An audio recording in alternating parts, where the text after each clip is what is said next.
On présente Cinéarchive sur le sujet. Donc, c'est Marion qui va présenter le monde du communisme rural au cinéma militant. Donc, Marion Boulestro de Cinéarchive. Donc pour commencer, un mot sur Cinéarchive. Donc, Cinéarchive, c'est la cinémathèque qui conserve le fonds d'archives audiovisuelles du Parti communiste et du mouvement ouvrier, c'est-à-dire l'ensemble des films produits depuis les années 20 par l'ensemble des organisations du mouvement ouvrier, le Parti communiste, la CGT, le Journal L'Humanité, les municipalités communistes et ouvrières à travers la France et bon, encore d'autres organisations. Euh, alors évidemment, aujourd'hui, en plus, comme on est pressé par le temps, je vous montrerai forcément une toute petite sélection d'extraits très courts et remontés. Donc, ça vous donnera un aperçu, mais pas forcément très fidèle, de l'ensemble des collections. En tout cas, sachez que tous les films numérisés par Cinéarchive sont mis en ligne sur notre site. Vous pouvez le voir gratuitement. Donc, le site, c'est cinéarchive.org. Donc, on a plus de 900 films que vous pourrez consulter qui courent de la fin des années 20 au début des années 2000 pour les derniers. Euh, et avant de présenter les quelques films et les quelques extraits que j'ai préparés, euh, je me dis qu'il y a peut-être quelques points à avoir en tête. Alors moi, je ne suis pas du tout spécialiste du communisme rural, donc c'est vraiment des analyses empruntées à Jean Vigreux et Julien Michi. Donc pour commencer, si le communisme c'est l'alliance de la faucille et du marteau, le modèle communiste français a quand même largement mis en avant et valorisé le monde industriel et fait la promotion des militants ouvriers des grands centres urbains. À quelques exceptions près, les dirigeants du Parti communiste sortaient surtout des rangs ouvriers. Parmi les exceptions, on a Renaud Jean, qui a été un des théoriciens de la question agraire du Parti communiste dès les années 20, et Waldeck Rochet dans les années 60. Enfin, il avait commencé sa carrière bien avant, mais en tout cas, dans les années 60, il deviendra secrétaire général du Parti communiste et c'est le seul secrétaire du parti à être sorti des rangs de la paysannerie. Deuxième chose préalable, c'est de rappeler un peu la position particulière du Parti communiste français sur la question de la paysannerie. Donc, un an après sa création, ce qui s'appelle à l'époque donc la SFIC, la section française de l'Internationale communiste, qui deviendra ensuite le Parti communiste, tient un congrès à Marseille en 1921, au cours duquel le fameux Renaud Jean, que je viens d'évoquer, théorise ce qui va être la ligne du parti en matière agricole et qui place au centre la jouissance de la terre. C'est un concept qu'il élabore de façon habile pour ne pas avoir à parler d'expropriation, de collectivisation, qui seraient quand même des notions dont on pense qu'elles passeraient mal en France. Donc, ce qu'il dit par ce concept, c'est que si expropriation elle concernera uniquement les gros propriétaires capitalistes, les gros propriétaires fonciers, et que leurs terres seront redistribuées à des petits paysans, enfin à ceux qui les cultivent. Cette ligne, donc, on le voit bien, enfin, par là, les communistes françaises font les défenseurs de la petite propriété familiale. Donc, en définitive, le modèle rural des communistes français a davantage de liens avec l'héritage radical socialiste français qu'avec un modèle soviétique.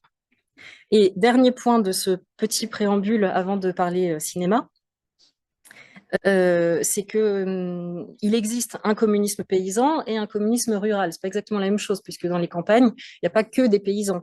Il y a aussi les ouvriers, les employés, les commerçants des petites localités. Faute de temps aujourd'hui, j'ai plutôt centré le choix des extraits que j'ai faits autour du monde paysan. Mais voilà, c'est pas forcément tout à fait représentatif, enfin, c'est pas un reflet absolument fidèle de tout ce qu'on a dans le fond sur le monde rural.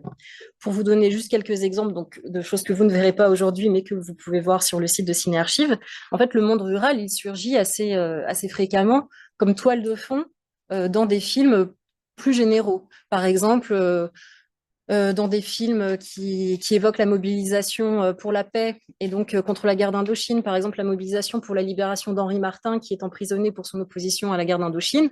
Là, on va avoir des films qui se passent dans les villes et dans les campagnes. On va avoir des mobilisations, des signatures de pétitions, de la collecte d'argent, etc.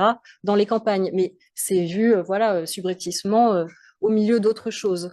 Euh, Également, un autre film, par exemple, en 1949, c'est le 70e anniversaire de Staline.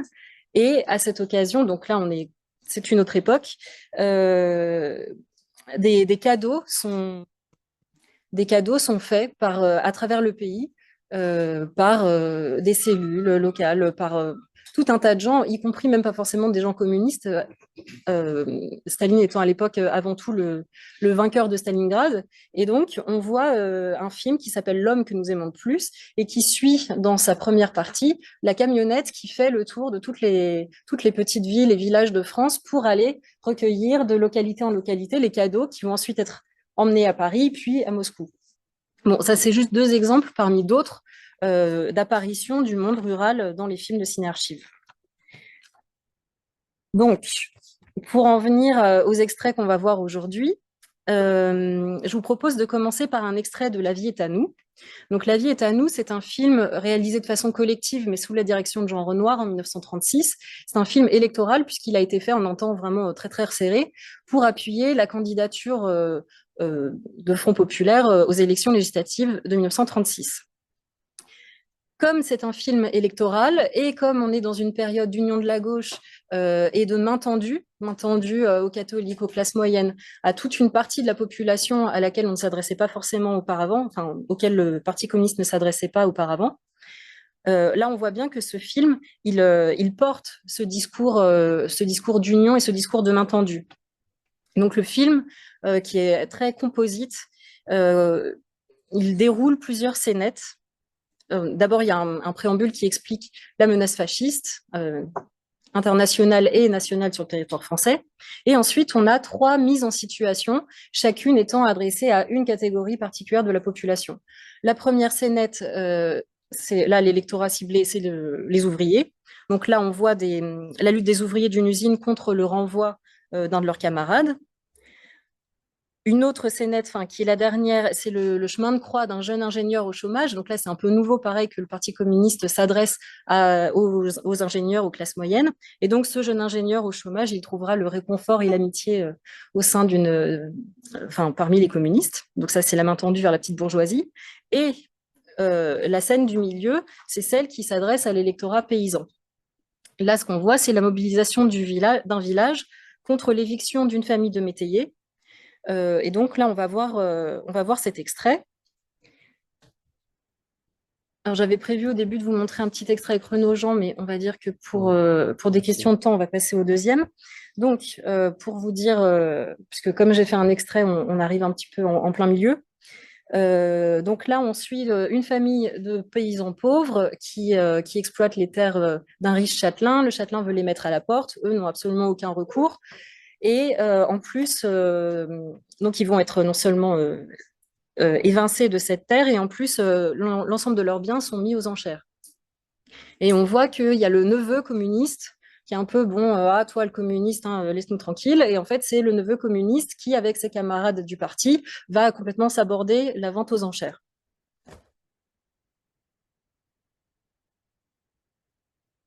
Nous allons procéder par autorité de justice à la vente aux enchères publiques des biens de M. Lecoq, fermier à Saint-Aubin-le-Monial, consistant en bétail, vaches, bœufs, porcs, en harnais, matériel de laiterie, animaux de basse-cour, nombreuses pièces de mobilier, instruments aratoires, etc., etc. Ensuite, nous procéderons à la mise aux enchères d'une quantité importante de blé de fourrage. Approchez. Approchez, mes amis.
attendez, je vous en prie, monsieur, prête sur vous.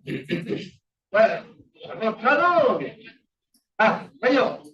Nous allons commencer tout de suite par les amours. Une superbe jument de demi-sang, âge 6 ans, aucune infirmité, ainsi que la tête du certificat du vétérinaire.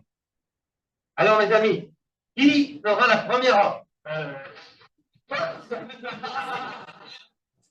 Alors, Madame Acteur Madame Acteur Je prends. Non, vous prenez aussi bien bouteille. Nous ne sommes pas ici pour nous amuser. Je prends. Je prends 50, si vous voulez. Pardonnez, si j'en ai envie. Ferme ta gueule. C'est ça.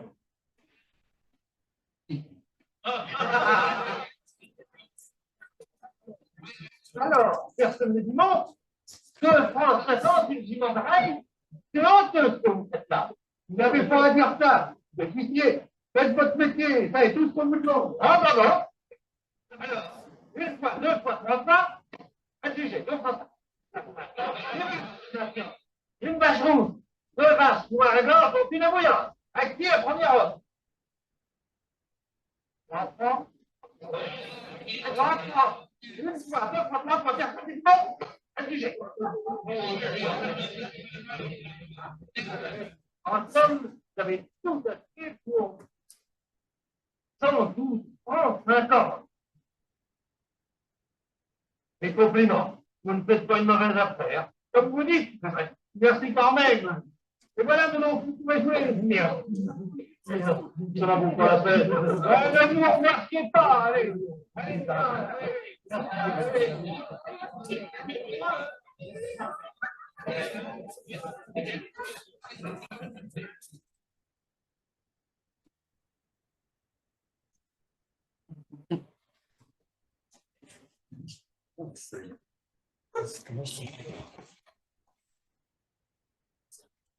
Moralité. Et pour la période des années 30, on a aussi un autre film donc, qu'on ne verra pas aujourd'hui, un extrait d'un magazine qui s'appelle Magazine populaire numéro 1, qui date de 1938. Et là, c'est une tentative de faire des contre-actualités et d'évoquer tout un tas de sujets de société. Donc, par exemple, il va y avoir même le Tour de France, mais vu par les communistes. Et donc, le Tour de France, on va voir qu'il y a quand même des enfants républicains espagnols réfugiés. Enfin, voilà. À l'occasion, enfin, tout est prétexte à parler de politique, évidemment. Et parmi les sujets de magazine populaire, on voit un document consacré aux paysans voilà, qui réclame la constitution d'un fonds de secours contre les calamités. Ça, c'est les 2 principales occurrences donc, du monde paysan dans les films des années 30. Alors, si on avance dans le temps, donc évidemment, il y a une évidente interruption pendant la guerre et la production cinématographique communiste reprend dès la fin 44, début 45. Et le monde rural apparaît dans les films sur la résistance et sur les maquis. On a 2 films principalement conservés à Ciné Archives, donc 10 minutes sur les FFI et R5 autour d'un maquis, qui sont visibles, vous pouvez les voir sur le site, et qui montrent le ravitaillement des maquisards par les familles de paysans, les femmes qui transportent les messages à vélo à travers les campagnes, le sabotage de voies ferrées, l'impression de tracts dans les granges, pas mal presque d'images d'Épinal aussi de la résistance dans les campagnes. Toutefois, la production audiovisuelle du Parti communiste à la Libération s'oriente majoritairement vers les grandes villes, dont certaines sont dirigées par des communistes au lendemain de la guerre, comme Marseille par exemple. En 1947, le ton change puisque les ministres communistes sont renvoyés du gouvernement. Le pays connaît de très grosses grèves qui sont très violemment réprimées. Donc, redevenu un parti d'opposition, le Parti communiste durcit le ton et les films s'en ressentent. Vraiment, la production, il y a un tournant absolu entre les films produits pendant la période 45-47 et les films produits à partir de 47-48. Ce qui fait que même les films qui semblent le moins en prise avec l'actualité se retrouvent chargés d'un discours de guerre froide. C'est le cas d'un film qu'on va voir maintenant, qui s'appelle donc La révolte des gueux, de 1947, qui commémore le 40e anniversaire de la révolte vigneronne dans le Languedoc, en 1907.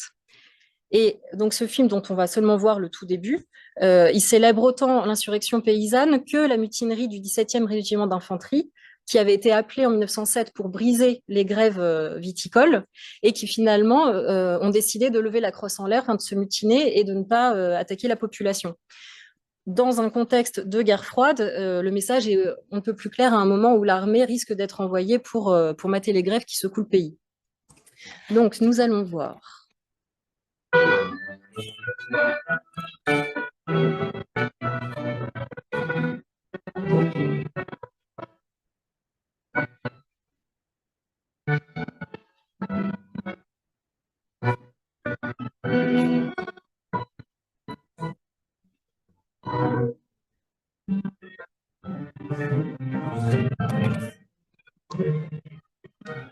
Novembre 47.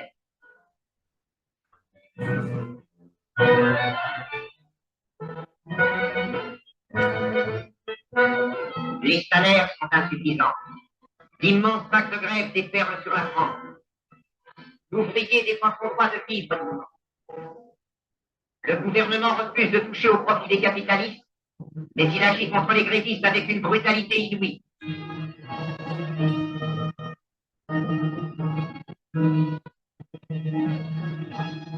En même temps, le gouvernement accuse les paysans d'être responsables de la vie chère.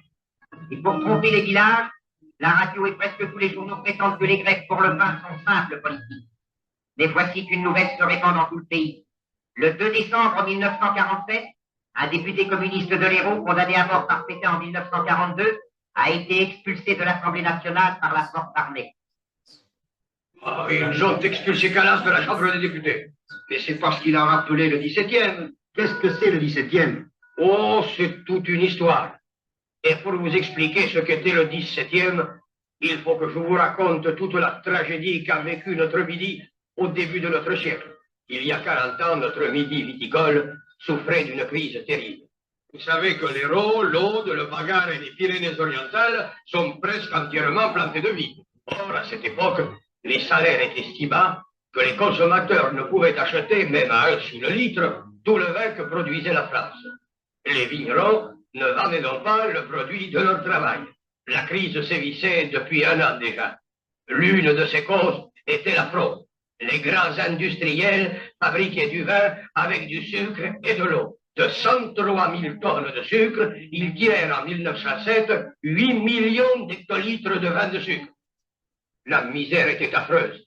Elle l'était chez les ouvriers agricoles que les propriétaires prétendaient ne plus pouvoir payer, et aussi chez les petits et moyens viticulteurs.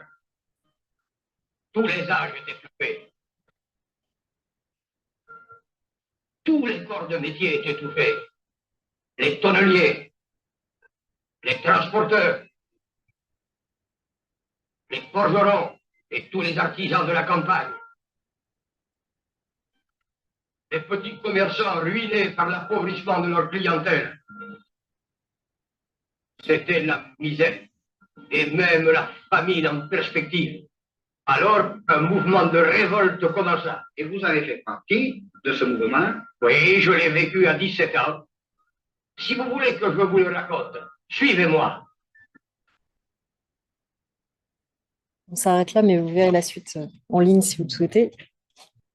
Pour revenir donc oui à la production cinématographique du Parti communiste pendant toutes les années de guerre froide, en fait cette production elle oscille entre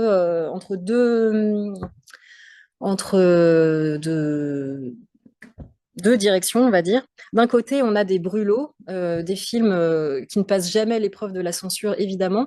Donc, par exemple, un film comme La Grande Lutte des mineurs, tourné en 1948. Enfin, voilà, il y a toute une partie de la production qui est très revendicative, mais qui a une circulation limitée du fait de son interdiction dans un circuit de salles de cinéma, par exemple. Et ce qui fait qu'au bout d'un certain nombre d'années, vers la fin des années 40, début des années 50, le Parti communiste se dote d'une nouvelle société qui s'appelle Procinex. Et Procinex, ça va être une société de production dédiée à faire des films qui soient un peu plus commerciaux. Enfin, commerciaux, je ne sais pas si c'est le bon mot, mais en tout cas, des films qui pourront passer les fourches caudines de la censure et qui auront la chance d'avoir une audience un peu plus importante. Et dans les films produits par Procinex, beaucoup se concentrent sur des métiers, sur des gestes. Par exemple, je pense à deux films qui seraient sans doute intéressants pour vous de regarder. Le premier, c'est Mon ami Pierre. Ça, c'est la vie à bord d'un chalutier bigoudin. Donc, on a avec le discours sur la vie de ces hommes et des femmes qui les attendent sur Terre. Et également Ma Jeannette et mes copains. Ma Jeannette et mes copains, c'est un film de 1953. C'est vraiment une bluette, enfin, c'est une petite romance entre un mineur cévenol et sa petite amie qui est bergère, justement, dans les Cévennes. Alors, quand même, ça reste un film communiste, donc il est question d'accident du travail, il est question de solidarité, de mobilisation, évidemment, puisque le but, c'est quand même de faire passer des messages. Mais voilà, donc je vous signale ces deux films. Et je vais vous en montrer un autre donc, qui s'appelle Ceux des champs, qui date de 1952, et qui est vraiment un film très intéressant, très bien filmé. C'est vraiment un film de qualité, comme tous ceux de cette époque. Et alors, forcément, aujourd'hui, moi, j'ai dû faire vraiment une sélection d'extraits. Alors, la sélection que j'ai faite n'est pas représentative de l'ensemble du film, puisque ça m'a vraiment fait penser à ton intervention tout à l'heure. Donc, Ceux des champs, ça fait à peu près 20 minutes, et les 10 premières minutes, c'est vraiment la description très lente, justement, très appliquée de la vie paysanne. Et là, on voit vraiment les gestes du travail. Et par exemple, la chanson titre qui revient de façon lancinante dans le film, c'est Le pauvre laboureur, il a bien du malheur, du jour de sa naissance, le laboureur au champ. Enfin, voilà, c'est vraiment tout un. Là, c'est clairement le passé. Et en même temps, il y a une deuxième partie qui est beaucoup plus revendicative et qui montre justement comment peut naître une mobilisation paysanne dans les campagnes. Donc là, c'est ce que j'ai choisi de vous montrer aujourd'hui. Demain, c'est jour de foire. On en avait parlé à la veillée. Vendre la charmante. La mère avait hoché la tête. Si la charmante se vendait bien, la huche et l'armoire pourraient se remplir. La charmante, c'était du pain, du sucre, du vin et de l'huile, des galoches, des pantalons. Et du ciment pour la grange arbative. Oui, si la charmante se vendait bien.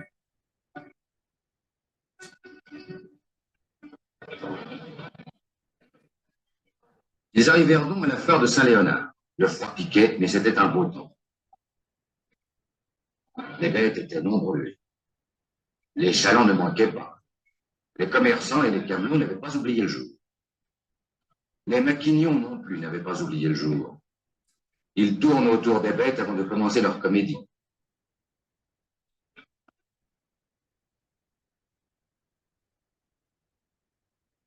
Mon paysan, décide-toi. Les prix ne sont pas forts ces jours-ci. Les bêtes ne manquent pas sur la foire.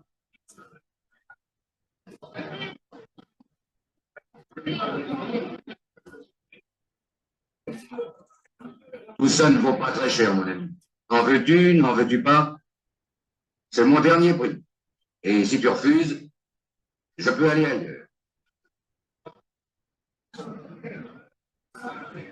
Seulement, mon gars, souviens-toi de ce que répètent tes maquignons depuis ce matin. Les prix ne vont pas fort. C'est à prendre ou à laisser. Et parfois, on est bien obligé de prendre le peu qu'on vous donne. Les gens des villes et de Paris, que savent-ils de nous? Il faudrait qu'ils viennent nous voir, qu'ils nous écoutent. Celui-là vous écoute, paysan. Et il explique le mécanisme des choses. C'est un homme du pays et c'est un homme de Paris. C'est un député communiste du département. La foire l'intéresse parce que la vie des paysans l'intéresse, parce que la France l'intéresse. Celui-là peut dire ce que vous avez dans les poches, ce que vous avez sur le cœur. Le paysan a mis 3 ans pour élever sa vache, pas de temps perdu pour Maquignon. D'un coup de craie, il gagne peu ou gros son billet de 5 000. Top là, mon ami. En route pour Paris. Ta vache va voir du pays. 186 chevillards l'attendent à la Villette. Il y a aussi le boucher et l'État qui veulent leurs morceaux. Que reste-t-il au paysan qui a donné son fourrage et son travail? 3 pattes et la moitié de l'échine, peut-être. À qui profite l'affaire? Ni à ceux qui ont donné leur peine, ni à ceux qui achètent le beefsteak. Mais l'heure des comptes vient toujours.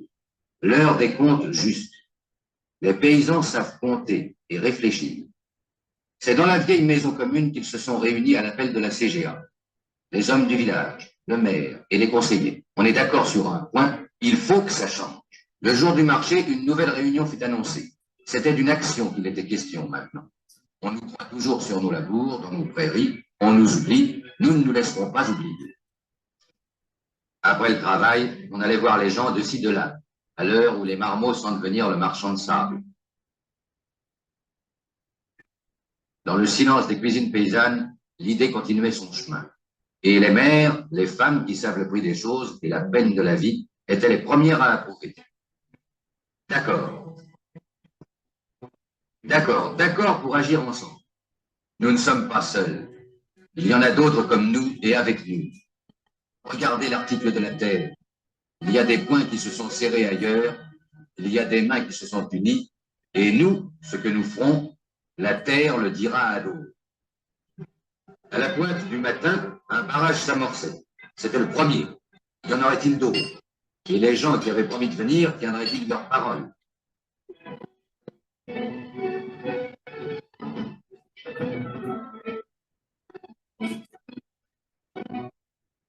Barrage, barrage, les vieux et les jeunes.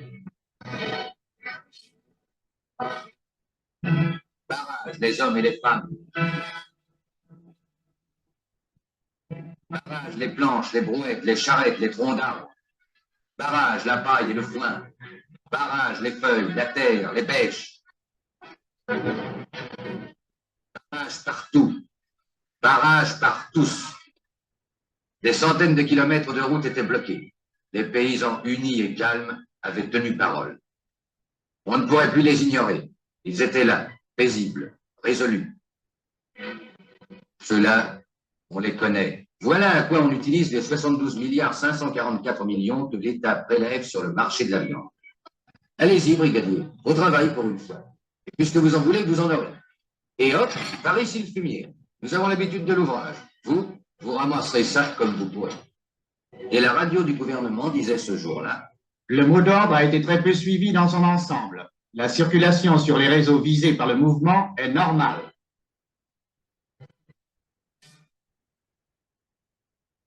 Oui, et ce qu'on voit aussi dans ce film, c'est que les mots d'ordre ont un peu changé. Comme vous voyez là, mais parce que la situation a changé. En 1946 a été adopté le statut de fermage. Donc, l'ennemi principal maintenant n'est plus forcément le gros propriétaire, mais c'est plutôt tous les intermédiaires, justement, qui viennent s'enrichir au détriment du paysan. Et donc, on voit aussi comment les outils qui sont montrés comme étant au service de la population paysanne, c'est-à-dire les députés communistes, mais aussi le journal La Terre, qui est donc l'organe de presse communiste à destination du monde rural et qui, après-guerre, tire, je crois, à 300 000 exemplaires. Enfin, c'est vraiment un journal très lu et très diffusé dans les campagnes. Alors, je vais peut-être fermer aussi une ou deux fenêtres, si j'y arrive. Non, c'est pas. Là, je vous propose... Alors, je vais parler dessus puisque c'est un film muet. Oui, donc là, jusqu'à présent, je vous ai plutôt montré des films professionnels produits par le Parti communiste via ses différentes sociétés.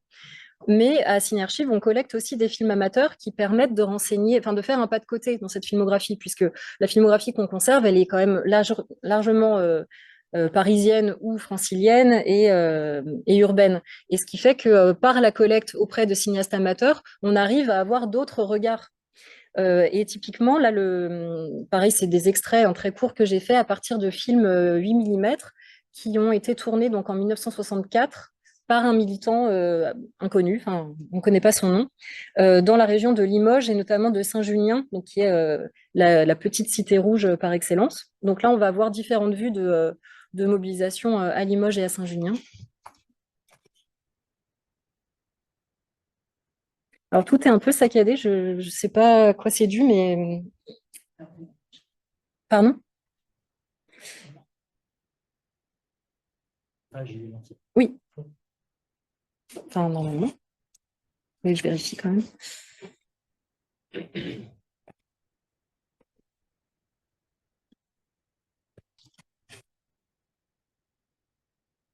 Donc, la Maison du Peuple.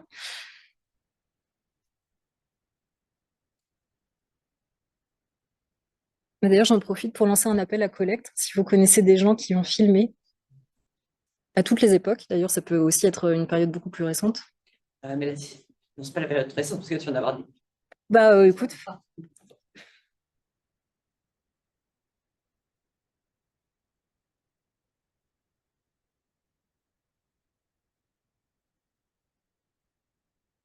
Ah oui, je suis désolée, vous ne voyez pas grand-chose là avec les lumières. Donc, des logements modernes pour les paysans et Pompidou à la terre.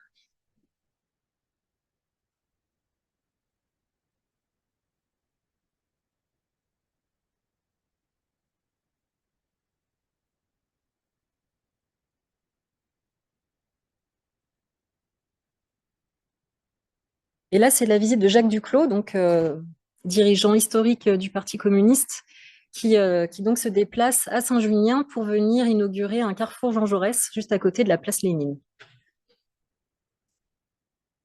Donc voilà Jacques Duclos qui en visite.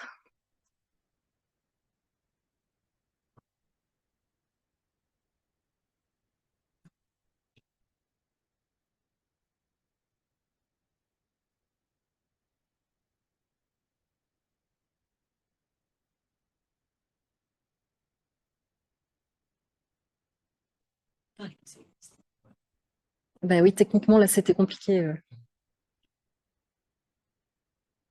Ce qui explique aussi, d'ailleurs, j'en profite pour dire pourquoi, là, sauf le film de fiction pour lequel il y avait un petit peu plus de moyens, mais sinon, tous les films jusque dans les années 50, c'est que une sonorisation a posteriori. Donc, c'est pour ça qu'il y a aussi des voix off. En fait, les voix off, ça s'explique aussi largement à cause des contraintes techniques.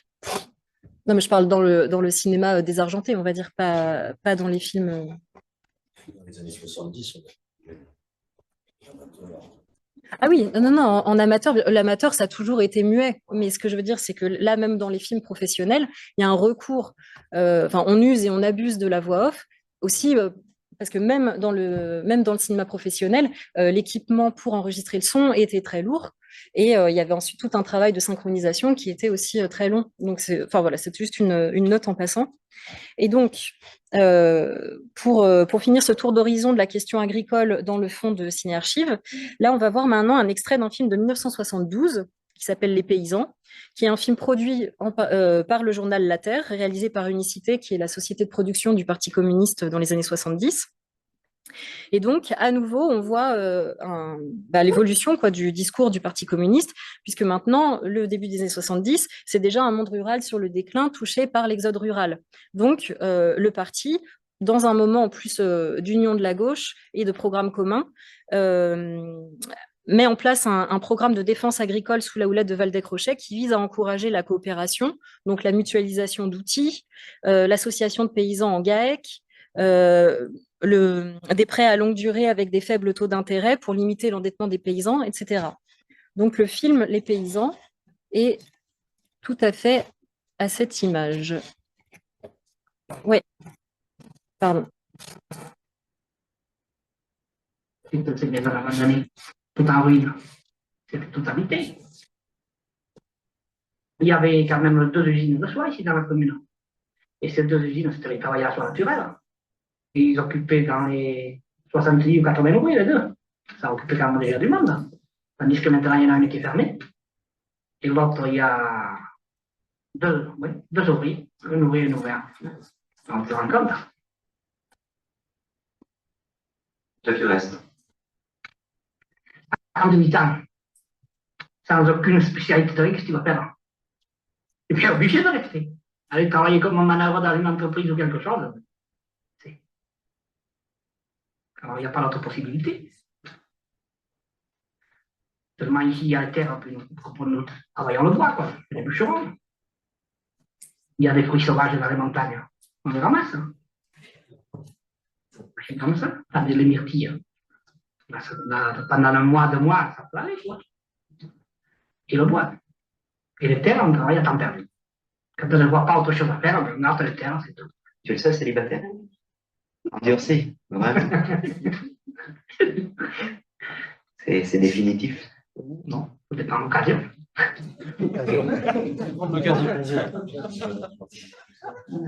L'occasion. C'est jamais, hein. Il y en a qui se marient à 80 ans.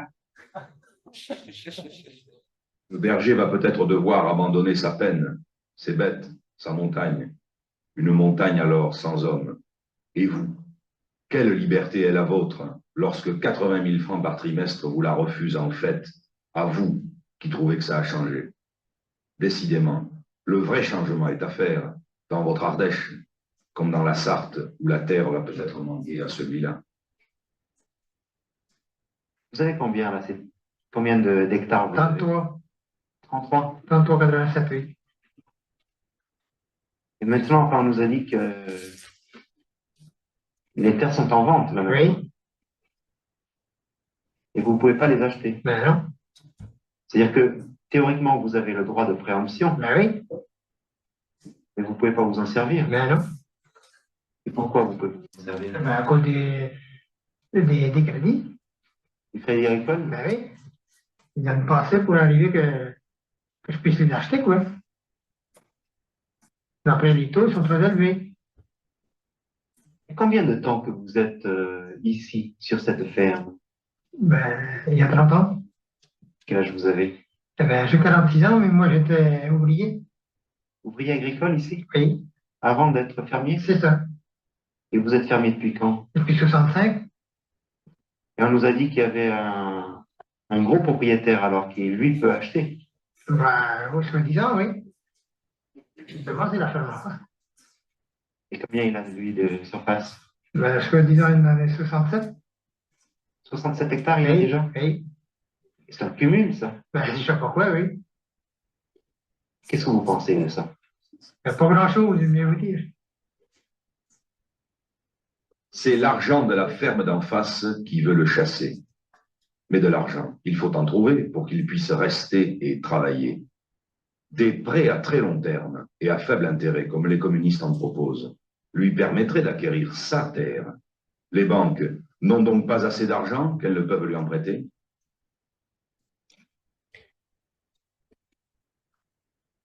Bon, du coup, je m'arrêterai là pour ce qui est de la présentation des extraits. D'ailleurs, là, juste par rapport à ce que tu disais tout à l'heure, là, on voit que c'est du son direct. Justement, là, c'est les années 70, ça permet de donner la parole aux gens directement concernés. À partir de la fin des années 70, déjà la production du parti évolue et se met à devenir de la communication télévisuelle plutôt. Donc, de toute façon, il y a une baisse drastique du volume de films produits par le Parti communiste.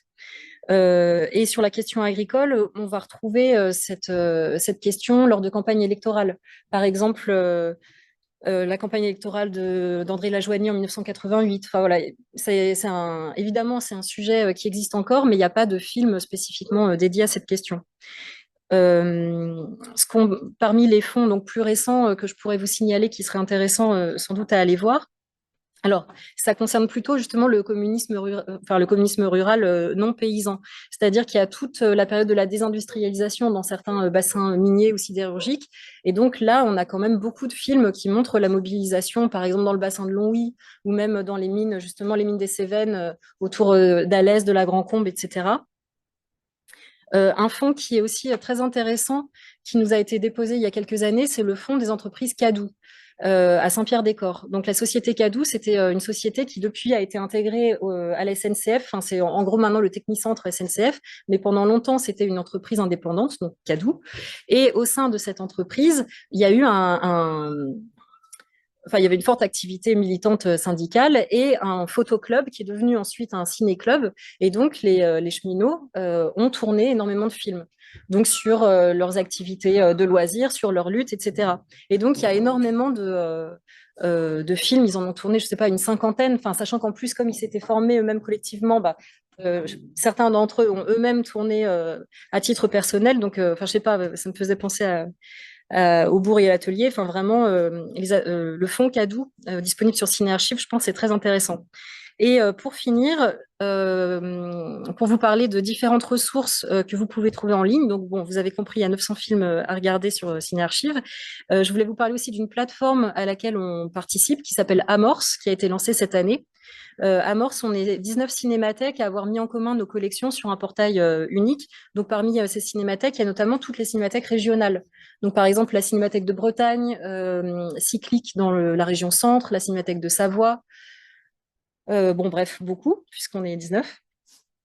Et voilà, donc il y a 23 000 films qui sont en ligne et que vous pouvez consulter.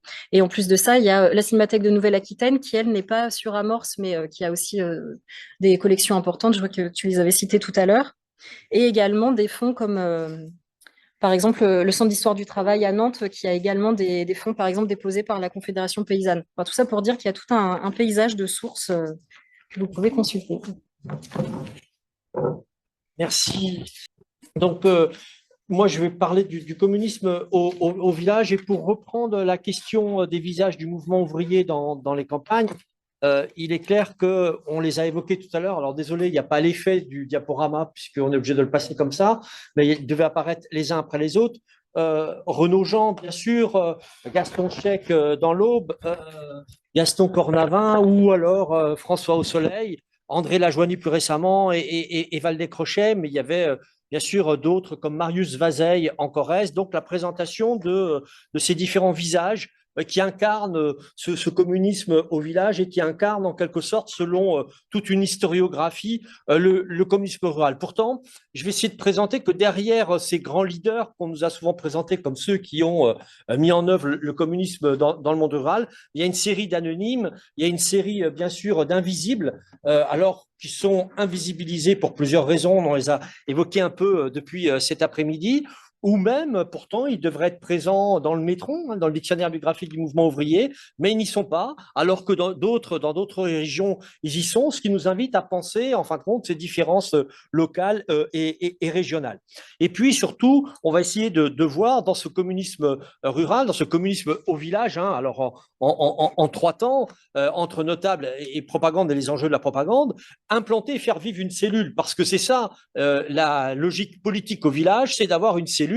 Et comment vit une cellule communiste dans le monde rural, comment elle se construit, comment elle se développe, et comment on essaye d'arriver au plus près par une histoire par en bas, non seulement avec les archives policières, non seulement avec les archives de presse, mais aussi avec les archives militantes, alors que ce soit celle de l'Internationale communiste et du Krestintern en ligne sur Pandore grâce à la participation de la MSH Dijon et également de la Fondation Gabriel Péry, et puis en même temps d'enquête orale, et tous les travaux de la sociologie rurale, et en particulier ici du Césaire et d'autres, participent de cela, donc de penser les sociabilités communistes et les aléas locaux, entre autres en terminant avec, vous voyez, la chasse. Comment les enjeux de chasse peuvent intervenir, et Julien connaît ça très bien quand il avait travaillé sur la Brière il y a quelques années. Les enjeux de chasse participent aussi aux logiques de politisation. Donc on va essayer de faire ça dans un temps assez court, je suis désolé, j'accélère, mais on remettra s'il faut autre chose sur le site de la Fondation. Donc entre notables rouges et des notables rouges, parce qu'on a vu leurs noms apparaître, etc. Mais tout ça, c'était toute une historiographie, et je pense entre autres à, il y a près de 60 ans, Marcel Faure, qui disait le poids des notables rouges, c'est l'élément moteur de cette pénétration. On risque de trouver au point de départ le même phénomène que pour les partis de droite, l'influence de notables locaux, eux-mêmes acquis au socialisme, au communisme, qui ont réussi à un moment donné à prendre la succession d'un notable anti-royaliste, anticlérical ou radical socialiste, et entraîner leurs troupes sur les voies du socialisme au communisme. Ça ne correspond pas à la typologie que nous a présentée Julien tout à l'heure. Et derrière cette vision, alors on pourrait tous prendre la liste, Renaud Jean dans le Lot-et-Garonne, Marius Vazeille, François Au Soleil en Corrèze, Célestin Filbois et Gaston Chec dans l'Aube, Gaston Cornavin dans le Cher, Valdez-Crochet en Saône-et-Loire, Michel Rius pour le Languedoc, et plus récemment André Lajoigny pour l'Allier, ou Blaise Malavo, dit Pierre, maire communiste de Péral-Château de 1944 à 1953, sur les terres de Limousin, de Guingouin.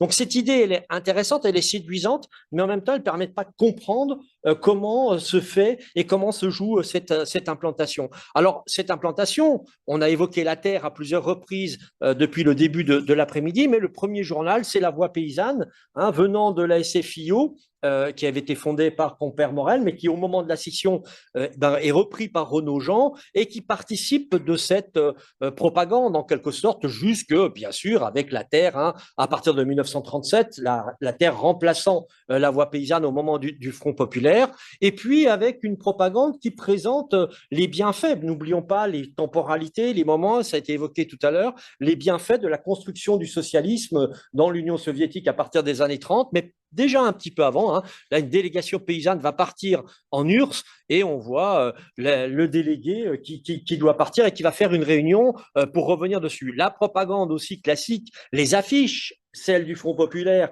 en reprenant faire payer les riches, et on voit bien comment on s'inscrit dans la tradition et dans l'imaginaire de la Révolution française et du roman national tel qu'il est écrit par le Lavis à l'époque. C'est Mirabeau qu'on met en scène et c'est pas Robespierre. Et donc de faire payer les riches, ça veut bien dire qu'on s'inscrit dans la logique d'un modèle républicain émancipateur, j'y reviendrai tout à l'heure. Et puis bien sûr les paysans de France pour que le bonheur règne dans les campagnes. Donc toute l'idée du bonheur pour tous, de la logique d'une égalité entre le monde des villes et le monde des campagnes, participant de cette propagande au temps du Front populaire. Et puis la plus belle affiche, me semble-t-il, qui est la troisième, celle des élections cantonales de 1937, en fin de compte, pour la défense de la propriété paysanne, renvoyant à ce qui était dit tout à l'heure sur la jouissance de la terre, voter communiste. Et la ferme qui est présentée, c'est vraiment la petite ferme de la propriété. Donc on est au cœur d'un modèle qui représente en quelque sorte la petite patrie de la démocratie rurale, celle en fin de compte des petits propriétaires,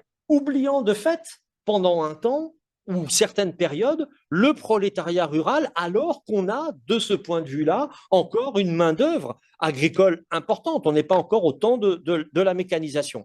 On a pu voir tout à l'heure aussi des enjeux de propagande avec les meetings, là les meetings de Front populaire de Renaud-Jean dans le sud-ouest, et toutes les photos sont dans Regard, et comme ça on peut les retrouver, mais qui amènent à des centaines, voire des milliers de personnes dans certains endroits, non seulement parce que c'est le moment du Front populaire d'unité, ce qui a été évoqué tout à l'heure, mais parce qu'il y a des revendications spécifiques pour le monde rural, entre autres une retraite pour les vieux, et ça, c'est pas simplement la retraite pour les vieux concernant le monde ouvrier et le monde urbain, mais concernant aussi le monde rural, avec, et on l'a vu dans le film « La vie est à nous », tous les enjeux de la folle enchère, c'est-à-dire la lutte contre les saisies qui étaient faites contre les fermiers que l'on allait saisir au moment des années 30, et avec, entre autres, la scène qu'on retrouve un peu partout dans toute la presse communiste entre la Regard et également l'Humanité et la Voix paysanne, l'affaire de Tréglamus, dans les Côtes du Nord,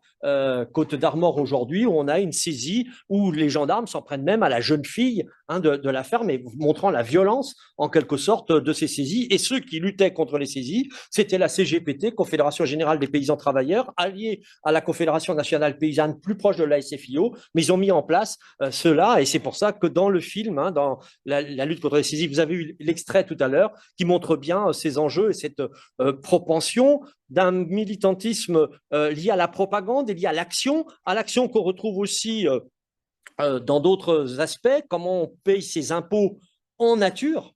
Alors que la crise est difficile, et ben on vient à la perception avec du blé pour payer ses impôts. Donc il y a ce clin d'œil et ces registres d'action avec tous les meetings présentant aussi le monde paysan. Au-delà des formes de propagande, des affiches, des aspects des luttes, ça débouche sur une géographie singulière qu'on présente assez souvent. En quelque sorte, l'implantation communiste dans le milieu rural étant liée à une aire géographique précise, les bastions du centre, l'Allier, le Cher, la Nièvre, et le pourtour du Massif central, Corrèze, Lot-et-Garonne, Limousin, pour faire vite. La carte, je l'ai reprise dans Lazare et Courtois, mais j'aurais pu prendre celle qu'on avait avec Serge et Roger dans le Parti rouge, dans les annexes, mais c'était juste une question de facilité au moment de faire le diaporama. Mais en tout cas, ça montre les mêmes enjeux et les mêmes choses.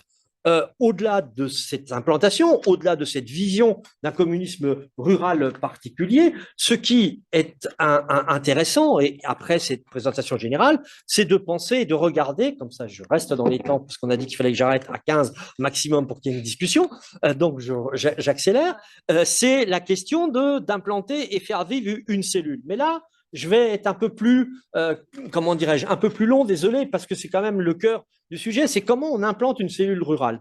Et il y a quelques années, grâce à l'ouverture des archives de Moscou, et entre autres avec celle du Krestintern, j'ai pu tomber sur un document que je trouve assez intéressant. C'est un document de 1926, au moment du congrès de Lille, où on explique, alors désolé, c'est peut-être un peu petit à lire et à voir, mais je vais en reprendre des éléments. comment on doit implanter une cellule dans le monde rural. La commission paysanne, propagande chez les masses rurales de la Marne, des Ardennes et de l'Aisne, la cellule sœur et village frère, il faut partir d'un village idéal. Et c'est très intéressant parce que ça permet de voir aussi les relations et la mise en relation. 60 à 120 feux, bah déjà on compte en fonction de foyers et on ne compte pas en nombre d'habitants. C'est très intéressant de voir le vocabulaire qui est employé encore en 1926. Alors, est-ce que c'est le côté archaïque ou l'archaïsme que certains veulent présenter? En tout cas, 10 à 20 km de la cellule. Et ça nous permet de voir le rayon important, là, d'un point de vue géographique et non pas politique, 10 à 20 km, c'est pour comprendre comment, en fin de compte, on va, depuis la cellule, voir les villages, visiter les hameaux, visiter les lieux du monde rural. Parce que ça se fait, bah oui, à bicyclette. Et là, c'est tous les enjeux d'une propagande par la bicyclette, parce que bien sûr, on marchait beaucoup, mais c'est quand même mieux de le faire à bicyclette. Et puis, avec des visites mensuelles en hiver, et si possible, une gare. Bah oui, on voit bien une gare, ça permet d'inviter un député ou ça permet d'inviter un représentant plus important. Mais au début, il faut choisir un bourg avec une poste. Vous voyez l'importance de la poste? Ben oui, parce que ça permet de diffuser non seulement le courrier, mais ça permet aussi de diffuser les journaux. Et puis le téléphone, pour récupérer les adresses de l'instituteur, oui, au cœur du monde rural. Et donc, on n'est pas simplement dans une logique paysanne du communisme rural, mais de penser tous les métiers, la pluriactivité du monde rural et des villages. Encore dans ces années 20 et années 30, dans l'entre-deux-guerres, la pluriactivité est là. Choisir aussi le médecin, la poste, donc le postier, la gare, le facteur, le garde champêtre, le rôle essentiel qu'a le garde champêtre dans un village, le coiffeur, le buraliste, donc celui qui vend bien sûr le tabac, etc. Le débit de boisson, le rôle du café comme lieu de politisation, on y reviendra, c'est fondamental. Le bourrelier, le maréchal ferrant, le cordonnier, le vannier. Donc on voit bien des professions qui ont complètement disparu, mais qui ont un rôle encore important. Le maréchal ferrant, c'est fondamental dans une agriculture qui a besoin de réparer les outils, qui a besoin de ferrer les vaches, de ferrer les bœufs, voire de ferrer les chevaux. On voit bien tous les enjeux qui sont présents. Surtout d'ouvriers. Bah oui, les ouvriers du monde rural qu'évoquait tout à l'heure Julien. Ils peuvent être dans de l'industrie ou début d'agroalimentaire, ou alors ils peuvent être mineurs, parce que n'oublions pas qu'on avait encore des mines dans les campagnes. Je pense par exemple dans la région d'Autun, ici, Gornay, les schistes bitumineux qui permettaient d'avoir des mineurs sur un territoire assez important. Et puis, de femmes et de petits propriétaires à esprit avide de savoir. C'est très intéressant. Petit propriétaire, tout de suite, on est au cœur de la propagande telle qu'elle était mise en avant. Et puis, une laveuse, blanchisseuse, une sage-femme. Bah oui, la sage-femme dans le monde paysan et le monde rural et le monde de la ruralité, et pas simplement paysan, bah, c'est fondamental. On n'accouche pas, bien sûr, dans les maternités à l'époque. C'est une confidente et on a besoin de cette confidente ou quelqu'un qui fait fonction d'eux. Alors, qu'est-ce qu'on envoie pour la cellule? Désolé, je suis un petit peu plus long là-dessus, mais on envoie la voix paysanne, le bulletin bolchevique, la vie ouvrière, l'ouvrière exploitée, le canard enchaîné. Donc ça, on voit bien le type d'action que l'on propose, soit la presse classique du parti ou le canard enchaîné, parce que la fibre de libertaire, de libre penseur, du syndicalisme révolutionnaire, et même à un moment donné, on la revoit ailleurs, cette fibre-là, elle est abandonnée par la gauche traditionnelle, et même la gauche radicale socialiste l'abandonne. Mais on voit dans les années 20 certains qui sont condamnés pour avoir scié des croix. Eh bien, ceux qui scient des croix, et entre autres, je sais que Waldeck-Rochet était dans le coup à un moment donné dans la Bresse louhannaise et dans l'Ain, ou d'autres dans le Morvan, quelqu'un qui m'était assez proche, eh bien, ça participait d'une logique de politique par la libre pensée, par l'anticléricalisme repris à d'autres.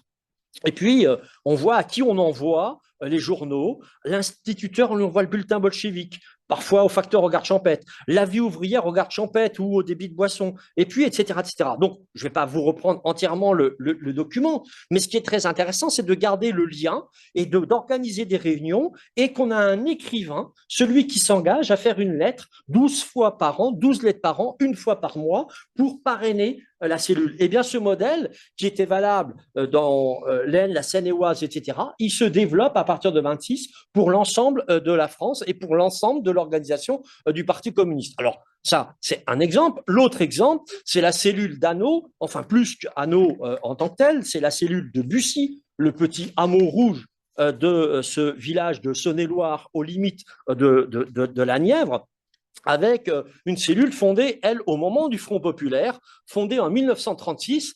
Et elle est assez intéressante parce qu'on ne trouve aucune trace de cette cellule. C'est les enquêtes orales qui m'ont permis de la retrouver pour plein de raisons. On pourra peut-être en parler si vous voulez tout à l'heure. Ou les enquêtes de 1939 au moment de la signature du pacte germano-soviétique où on va interroger, où la gendarmerie va interroger le secrétaire de cellule et qui lui demande en fin de compte quelle est sa position par rapport au pacte, ce qu'on va avoir un peu partout dans les logiques. C'était Fernand Dessertenne qui était cultivateur et qui était né en 1895. Eh bien, cette cellule, en fin de compte, elle a été fondée dans l'élan du Front populaire. Et dans la presse locale, on voit la fête en septembre 1936 au cinéma d'Anneau. Donc déjà, il y a un cinéma dans le monde rural, et ce qui nous renvoie aussi à cette mise en communication du village avec d'autres aspects, on invite tout le monde, etc. Il y a quand même une petite participation financière, mais en retravaillant la cellule et en travaillant sur les gens qui étaient la cellule, eh bien, qui était-il? Eh bien, le cultivateur Henri Dessertenne, dit Démocrite, on l'appelait Démocrite, Marcel Dessertenne, un autre cultivateur, René Boudin, cultivateur, dit La Colonne, Georges Bourdelais, sabotier, dit Babache, Jean Paclin, dit La Baluche, qui était forgeron, André Barouin, plâtrier, Jean-Marie Ravier, aubergiste et cultivateur, dit Tisserand ou Ticheran en patois, et tous les surnoms venaient bien sûr du métier qui leur permettait de comprendre, en fin de compte, le monde rural et d'entrer par le monde rural par ce que tu évoquais tout à l'heure, les connaissances, l'interconnaissance, la sociabilité et les enjeux particuliers de tout cela. De tels sobriquets témoignent de l'importance du travail, du labeur dans le monde rural, mais aussi des traditions familiales, des métiers transmis par les aînés, et puis surtout cette cellule. Ils allaient voter au bourg d'Anneau en cortège, drapeau rouge en tête, bulletin fièrement accroché au chapeau, ainsi pour les cantonales de 1937, dont on a vu l'affiche de défense de la petite propriété. Donc ça nous renvoie là à des formes de politisation qui sont beaucoup plus anciennes et qui parlent plutôt de 1849 que celles de 1937, mais qui sont largement encore utilisées, vécues dans les villages. Et puis là, l'extrait du journal de la cellule communiste de Corgolloin après-guerre, 1949, mais pour avoir une cellule, il faut un journal, et donc le journal fonctionne, et comment, en fin de compte, et si nous faisons pas de politique, toute cette logique pour dire l'apolitisme, quand on se dit apolitique, ça veut bien dire qu'on est du côté des puissants, qu'on est du côté de l'ordre, et que les enjeux de la politique, elles sont importantes, même dans un conseil municipal, et qu'il n'y a pas forcément d'apolitisme dans un conseil municipal. Il y a des enjeux aussi de rapports sociaux, de rapports locaux, de logique de conflictualité locale que l'on peut retrouver. Mais au-delà de cette logique de l'implantation et de faire vivre la cellule, il ne faut pas oublier tous les autres aspects que l'on peut avoir, c'est les enjeux de la sociabilité, et je vais bien y arriver à 15, t'inquiète pas, les enjeux de la sociabilité, les enjeux tout simplement du local, avec entre autres le seul moment des kolkhozes en France, c'est en 1943 en Corse, au moment de la libération de la Corse, et selon l'information que nous avons reçue, un membre de l'Assemblée consultative de Corse, Alge Giovanni, organise des kolkhozes expérimentaux en Corse. On lui dit d'arrêter, c'est des déviations gauchistes en tant que telles, qui versent de l'eau au moulin de la réaction et des hitlériens. En France, c'est la défense de la petite propriété, donc on est au cœur du modèle. Mais ce modèle de défense de la petite propriété, ce modèle de la politisation par en bas, par les villages, on peut l'avoir aussi autrement. Je l'évoquais tout à l'heure avec le moment du Front populaire. Moi, ce que j'adore, c'est ces photographies d'Irancy dans Lyon, où on voit en fin de compte, dans les années 30, le Rassemblement mondial des femmes contre la guerre et le fascisme, comité d'Irancy. Irancy, c'est une petite commune de Lyon, non loin de celle qu'étudie tout à l'heure et qu'a présenté tout à l'heure Julien, où on a du vin rouge, un vin rouge qui est sympathique, mais pas simplement une pure activité. Mais vous voyez, on a tous les symboles. Le symbole du point levé, ça veut dire que la logique du point levé antifasciste, anti-nazi a été reprise. Il y a un phénomène d'imitation, il y a un phénomène d'appropriation et tous les enjeux autour de cela. Et puis, bien sûr, le plus important, et je le disais tout à l'heure, c'est le rôle du café, ces maisons du peuple. Et moi, celle que je préfère, c'est cette réunion de Waldeck-Rochet, au cœur de la Saône-et-Loire, dans un petit café. Waldeck est présent, orateur, avec toutes les brochures du parti. Quand on faisait une réunion, on a les brochures, on distribue les brochures ou on les vend après. Mais dans ce café, avec essentiellement, effectivement, un monde masculin renvoyant aussi aux enjeux et au processus de politisation, alors qu'on est dans les années 50, il n'y a que 2 femmes dans la salle. Si vous comptez dans les photos, il y en a 2, c'est tout. Les reprises et les reprises et reprises, parce que bon, je voulais vraiment m'imprégner de cela pour comprendre comment ça fonctionnait. Donc, ça renvoie à des rites politiques particuliers, une sociabilité particulière, sociabilité qui peut toucher aussi, et je fais très attention au temps, oui, tu as raison de me le rappeler, qui peut toucher aussi les enfants. Parce que n'oublions pas qu'au lendemain de la guerre, le Parti communiste devient le premier parti du pays en électorat, mais pas simplement dans les enjeux, même après la guerre froide, même après 47, c'est encore le premier parti, et en tout cas à gauche, c'est le premier parti, on s'intéresse aussi aux enfants. Et comment on touche les enfants dans le monde rural? Par exemple, cette petite belle histoire du village de France, qui reprend totalement à son compte le roman national, le récit historique, nos ancêtres les Gaulois, etc., la féodalité, avec une lecture, bien sûr, de rapports de force, de rapports sociaux, montrant la volonté, effectivement, de moderniser le pays, et de moderniser le pays non seulement par l'adduction d'eau, non seulement par des chemins, non seulement par les enjeux, mais aussi le sport, le football, toute une logique. Et on donne ça à l'enfant, et tu diras ça à tes parents. Il y a la même chose pour le monde ouvrier des villes. Il y a exactement le même type de tract qui existe pour le monde ouvrier et le monde des villes. En revanche, pour éclairer également les enjeux de sociabilité, ça peut être, le journal encore de la cellule, avec la dérision et l'humour qui est largement employé. Et moi, j'adore ce journal de la cellule de Gevrey-Chambertin. Ici, c'est connu pour d'autres choses, en tout cas encore de nos jours, mais suite aux consignes, on est en 1958, suite aux consignes de Duché, donc maire de Beaune, nos affiches sont depuis quelques jours recouvertes de papillons. Cette affiche est payée par Moscou, et c'est là tous les arguments qui permettent à ces messieurs de défendre la constitution de De Gaulle. On ne se renouvelle décidément pas beaucoup dans le cercle des Duchés. Allons, monsieur Duché, un peu de pudeur. Vous qui avez trahi le Front populaire, ben oui, parce qu'il ne s'est pas désisté pour Jean Bouet, Bouet, Jean Bouet qui était devant lui SFIO en 1936, parce qu'il ne payait pas assez, et vous étiez sûr que nous touchions de l'or de Moscou. Il y a longtemps que vous seriez communiste, bien sûr, si on touchait cet or, donc, puisque ce qui intéresse Duché, c'est que l'argent et c'est que la logique financière. Ça, c'est les aspects, je dirais, humoristiques de cette propagande. Et puis, dernière chose sur laquelle je voulais insister sur les enjeux de sociabilité, j'ai évoqué l'anticléricalisme et la chasse.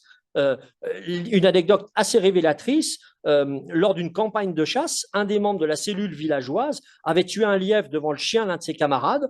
Le tueur, n'ayant pas partagé son gibier, créa une telle crise dans le village que la cellule se disloqua. Et tout le monde gardait en mémoire que le lièvre a mis en l'air la cellule. Au-delà de l'aspect risible, etc., mais sur des enjeux de code d'honneur, parce que c'est un code d'honneur de savoir partager effectivement le gibier avec les autres, eh bien, même si tous les habitants étaient au courant de l'activité politique, ça participe quelque part, me semble-t-il, d'une autre vision du communisme rural qui doit emprunter à l'anthropologie pour essayer de comprendre cette implantation. Et voilà, j'ai terminé parce que j'ai dépassé le temps. La seule chose que je voulais dire en conclusion, parce que voilà, la logique, c'est tout simplement celle d'une république émancipatrice que prône le PC dans le monde rural, reprenant un modèle quelquefois plus ancien, un peu détourné, un peu logique, mais qu'on peut retrouver tout simplement une ligne de force ou un marqueur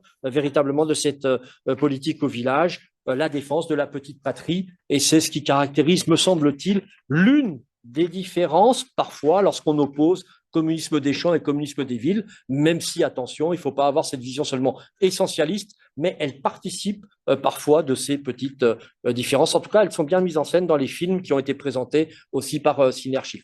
Voilà, désolé d'avoir été trop long par rapport au temps que tu m'avais accordé, Louise. Et maintenant, on peut passer aux questions si besoin en regroupant les deux communications. Est-ce qu'il y a des questions dans la salle et est-ce qu'il y a des questions en chat? Oui, Frédéric, sur le 1788, sur la vente aux enchères, mais je crois que c'est plutôt dans le sens inverse. C'est qu'on attribue au processus de 1788 quelque chose qui s'était plutôt joué, je dirais, en 1933-34 sur la folle enchère. C'est reprendre en fin de compte la tradition de la folle enchère et en la remettant sur le XVIIIe siècle, me semble-t-il. C'est plus dans cette logique-là qu'il faut le lire. Et Serge semble d'accord avec ce que je dis. Et si Serge est d'accord, donc je l'en remercie. Oui, vas-y. Parce que du coup, vous avez beaucoup insisté un peu, prendre un peu le contre-pied de l'idée que le monde paysan est un monde. Et donc, en fait, il y a quand même un communisme là, comme une réalité. Et donc, vous avez dit ça très bien. Revenez, Julien et Sandra. Il y a une citation que j'avais prise dans un petit papier que j'avais fait il y a 10 ans sur l'UJAF. L'UJAF, c'est l'Union de la base agricole de France. Et donc, parce que qui essaye de s'implanter, que vous ne connaissez sans doute pas parce qu'elle n'a pas eu un succès en réalité, elle a essayé de s'implanter au monde populaire, et puis après, elle a relancé 23 ans plus tard. Et en 1933, il y a une formule de Renaud Jean qui parle d'un anticommunisme. Il dit: nous sommes en face d'un anticommunisme que vous ne soupçonnez même pas il y a 5 ou 6 ans, un vrai mur. La formule, il a raison, mais il est communiste, c'est-à-dire, bien qu'il ait raison, nous ne voulons pas de lui, traduit l'état d'esprit de l'immense majorité des paysans, connaissent tant bien que mal notre doctrine et nos mots d'ordre. Ce que je trouvais intéressant dans cette citation, elle dit 2 choses. Évidemment, là, on a brassé des décennies avec les bottes de cette lieu, et en même temps, ça dit bien, il dit: nous sommes en face d'un anticommunisme que vous ne soupçonnez même pas il y a 5 ou 6 ans. Ça montre quand même que, même si on a pris les bottes de cette lieu, il y a quand même une variabilité, si je peux dire, des positionnements par rapport au communisme, des positionnements politiques, tout simplement des paysans. C'est une banalité de dire ça, mais quand même. Ça attire un peu là-dessus. Ouais, c'est pas une banalité parce que ça renvoie aussi à des enjeux de temporalité, de chronologie. Souvent, la présentation a été faite au congrès de Tours, sont les paysans, je ne reviens pas là-dessus, qui ont voté, alors qu'on sait très bien que ce n'est pas tout à fait ça et ce n'est pas si simple, etc.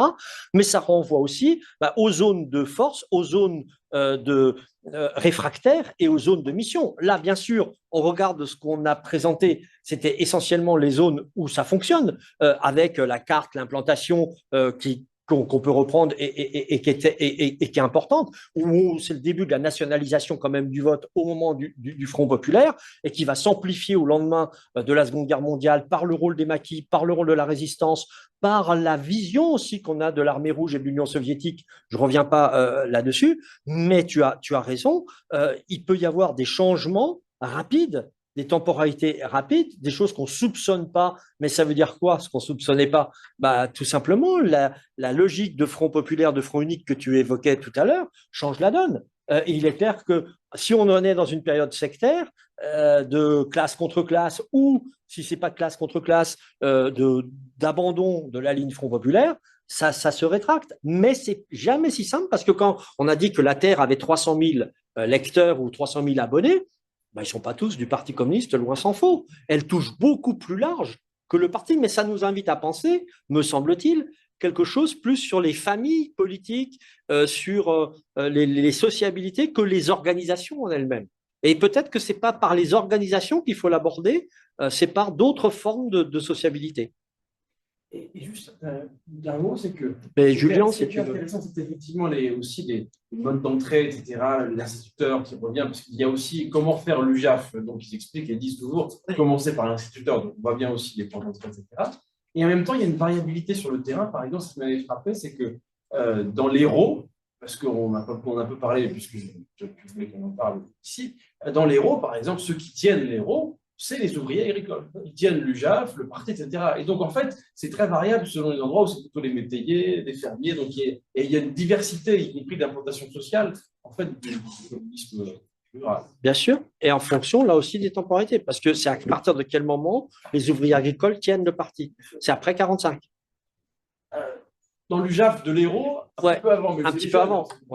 C'est les jeunes. Ça crée des déformations. C'est générationnel.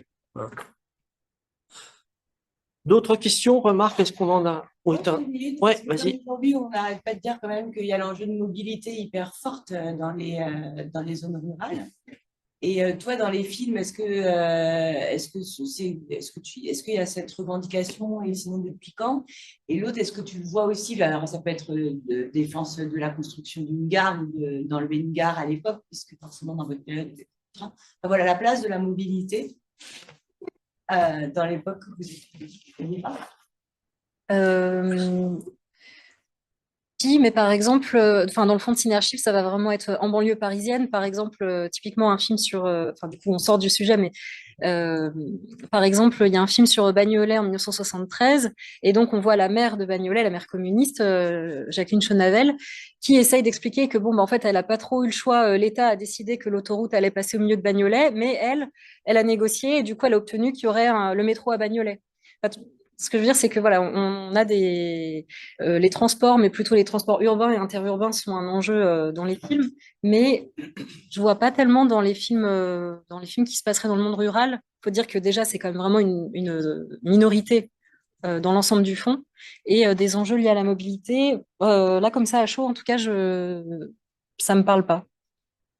Mais je réfléchis en tâche de fond. Et puis, il y avait une question de Fanny qui évoquait les initiatives en direction de la jeunesse. Observe-t-on aussi des modes dans les mondes ruraux, des échanges avec les colonies de vacances d'autres municipalités communistes? Bah oui, ça, c'est au cœur du processus. Alors, désolé, on ne l'a pas développé. À la fois, il y a des thèses en cours. Hein. On évoquait Bagnolet. Il y a quelque chose là en ce moment qui se fait, qui a lieu sur ces colonies de vacances. Dans la région Morvandelle, autour des Sétons, il y avait des colonies de vacances à Montsouche, etc., qui permettaient à des jeunes d'Aubervilliers de venir, et elles vont durer encore jusque dans les années 50, 60. Et c'est après, dans les années 70, que vraiment ça va disparaître. Et pour la plupart d'entre elles, il y en a encore qui doivent plus ou moins exister. Il y a des films d'ailleurs là-dessus, beaucoup. Et je cherchais, mais pendant que vous posez la question, je recherchais le du thésard, mais j'ai un trou de mémoire. Mais en tout cas, il y a une thèse sur le sujet avec Bagnolet. Et puis Rachel, est-ce que dans cette sociabilité militante, il y aura une sociabilité combattante un peu spécifique après la Première Guerre mondiale, via l'Arak, bien sûr, du fait d'implantation de 19-20? Via l'Arak, oui, et puis pas simplement l'Arak. Tout simplement sur les logiques de guerre à la guerre. Hein. N'oublions pas que les seuls monuments aux morts véritablement de la Première Guerre mondiale qui dénoncent la boucherie que fut la Première Guerre mondiale, c'est en particulier dans le Limousin et sur le plateau des Mille Vaches. C'est essentiellement là, Jansiou, etc. C'est là où on a ces monuments et qui participent de cette forme d'entrée en politique par un rejet de la guerre. Alors Fanny, je précise, en direction de la jeunesse rurale. De la jeunesse rurale, je n'ai pas vu forcément d'échange en tant que tel sur les deux, mais il faudra qu'on vérifie. Je ne sais pas. Je sais que dans La Voix paysanne et dans La Terre, ils parlent des fois de ces colonies de vacances. On va accueillir des jeunes d'eux. En revanche, c'est valable à un autre moment, mais ça n'a rien à voir avec les colonies de vacances, c'est l'accueil des jeunes réfugiés espagnols au moment du Front populaire, où de nombreuses communes rurales sont sollicitées et vont accueillir ces jeunes et ces familles venant d'Espagne. Mais bon, c'est un autre sujet, ce n'est pas celui que tu évoques dans la question.